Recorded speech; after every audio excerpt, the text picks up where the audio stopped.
Tom had lived on the rocky coast of Cornwall his whole life, but he had never seen a storm like this one. The wind howled like a wild beast, and the rain lashed against the windows of the old lighthouse with such force that Tom worried the glass would shatter. He was the lighthouse keeper, a job that had been in his family for 3 generations. His duty was simple but vital: keep the light burning so that ships could find their way safely to shore. On nights like this, when the sea turned into a raging monster, that duty felt heavier than ever. Around midnight, as Tom was checking the oil supply, he heard a faint sound over the roar of the wind. At first, he thought it was just the creaking of the ancient building. But then he heard it again, a rhythmic tapping, like someone knocking on the heavy oak door at the base of the tower.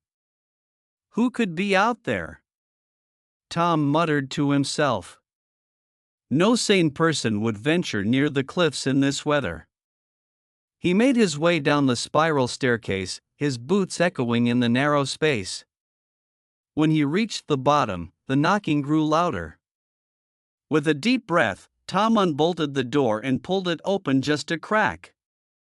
A young woman stood there, soaked to the bone and shivering. Her long dark hair clung to her face, and her eyes were wide with fear. "Please," she whispered, her voice almost lost in the wind. "I need help." Without hesitation, Tom pulled her inside and closed the door against the fury of the storm. He wrapped her in a thick wool blanket and led her to the small kitchen, where he lit a fire in the stove. "What are you doing out there?" he asked, handing her a cup of hot tea. "The cliffs are deadly in this weather."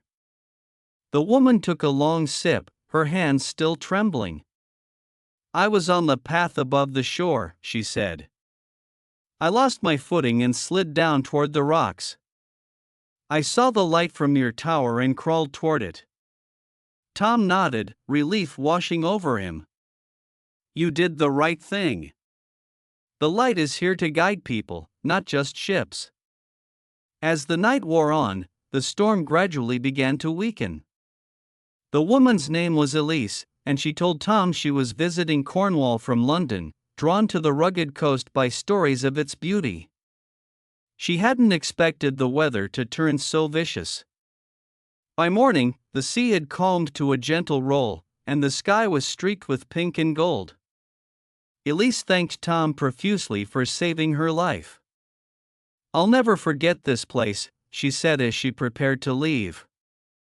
"Or the man who kept the light burning through the darkest night." Tom smiled and watched her walk away, the sun rising behind her. He returned to the tower, climbed to the top, and gazed out over the vast ocean. The light had done its job, it had guided a lost soul to safety. And in doing so, it had reminded Tom that his work mattered more than he ever realized. Subscribe to get more stories like this, one new episodes every week.